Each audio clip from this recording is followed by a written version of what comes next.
नमस्कार। FPA bulletin में आज पुनः आपका हार्दिक स्वागत है। समुद्र के बारे में तो आपने सुना ही होगा। हम सबका तो समुद्र से नाता है, जैसा कि हम सब जानते हैं कि हमारे और आपके घर में नमक जो आता है वो समुद्र के जल से ही तैयार होता है। अभी जो हवाएं बह रही है, हम कृषि कार्य से जुड़े हुए हैं, या हमारा जो वातावरण है, एटमॉस्फेयर है, सब कुछ क्या है, समुद्र से ही हमारा प्रभावित होता है। यानी हमारा सदियों से, जब से मानव पृथ्वी पर आया, तब से समुद्र से हमारा गहरा नाता है। और आपने पुराणों में भी सुना होगा, आपने धर्म ग्रंथों में समुद्र मंथन की बात सुनी होगी। और उस समुद्र मंथन के चलते ही उस समय पृथ्वी पर रहने वाले लोगों के जीवन की दिशा और दशा बदल गई थी, बहुत कुछ परिवर्तित हो गया था। आज पुनः समुद्र में पूरे दुनिया के जो विकसित देश हैं वो समुद्र मंथन की ओर यानी अग्रसर हो रहे हैं। उसको आजकल ब्लू इकोनॉमी कहा जाता है। इससे पहले कि हम लोग ब्लू इकोनॉमी की चर्चा करें आपसे, पहले हम लोग जान लेते हैं कि हमारे देश की भौगोलिक स्थिति में समुद्र का क्या नाता रहा है। आपको बता दें कि हमारा देश 3 ओर से समुद्र से घिरा हुआ है।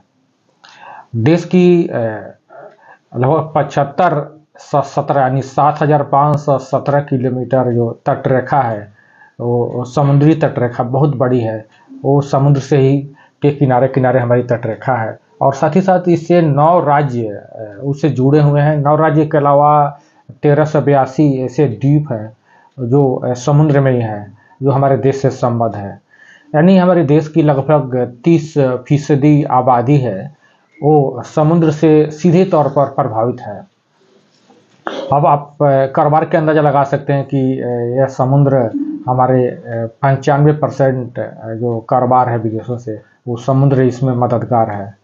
देश की जीडीपी की बात करें तो उसमें 4% हिस्सा वो समुद्री से ही जुड़ा हुआ है, समुद्री एक्टिविटी से ही जुड़ा हुआ है।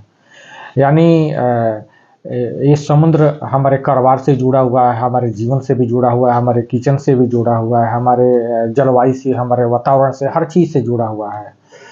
और आज जो पृथ्वी पर जो देख रहे हैं कि संसाधन काफ़ी कम हो गए हैं, जैसे अभी पेट्रोलियम काफ़ी कम हो गया है। अब देखा जा रहा है कि इसके बाद आगे क्या होगा, हमारे वाहन कैसे चलेंगे। इसके बाद से बहुत सारे संसाधन कम हो गए हैं, ज़मीन कम होती जा रही है, जो भूमि है।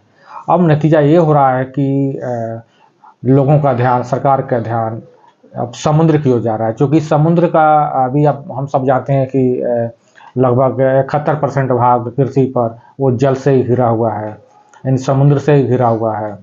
और उसका अभी तक 5% भाग पर ही मानव जान पाया उसके बारे में, उसके रहस्यों के बारे में। 95% भाग अभी भी क्या है, अथवा अधूरा है, हमें कोई ज्ञान नहीं है।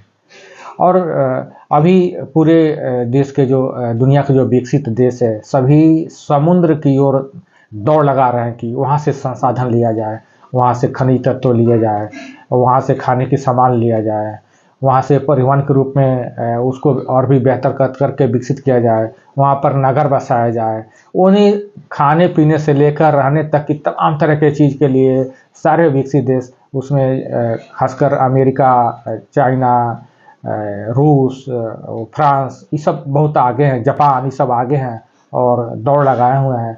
ये हमारा जो देश है, जो 3 ओर से समुद्र से घिरा हुआ, अभी तक उस पर ध्यान नहीं जा पाया था। लेकिन फिलहाल अभी सरकार ने, वर्तमान जो सरकार है, इसकी महत्ता को समझी है और उसके लिए पृथ्वी विज्ञान मंत्रालय का जो बनाया गया है, उसने इसकी महत्ता को समझते हुए डीप ओशन मिशन आरंभ की है।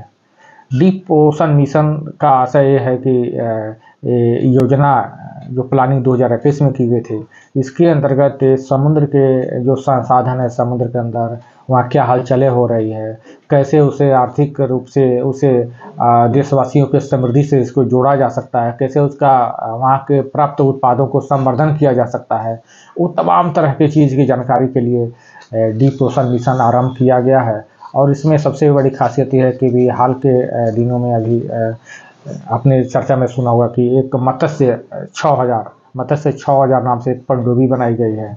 और ये पनडुब्बी, ये गोलाकार पनडुब्बी है, ये इसका ट्रायल आरंभ हो गया है। ये 2026 तक ये पूरी तरह कुछ भारतीयों को लेकर समुद्र के अंदर और गहरे बता रहे थे जैसे कि आप गहरे समुद्र में लेकर जाएगी और 6 किलोमीटर अंदर तक। और ये समुद्र के अंदर क्या एक्टिविटी हो रही है, क्या क्या संभावनाएं बनती है, कौन कौन से वहाँ संसाधन है जो देश के खुशहाली के लिए, देश की समृद्धि के लिए, देश के लोगों के जीवन स्तर को ऊंचा उठाने के लिए, देश का लोगों को जीवन सुगम बनाने के लिए, उसको आर्थिक रूप से कैसे उसको जोड़ा जा सकता है, तमाम तरह की चीज़ के लिए वो खोजबीन करेगी, वो जानेगी वो टीम।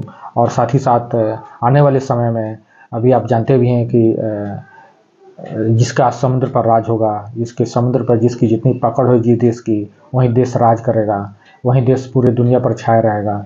तो भारत भी समंदर का सिकंदर बनने के लिए अब आगे चल पड़ा है, निकल पड़ा है।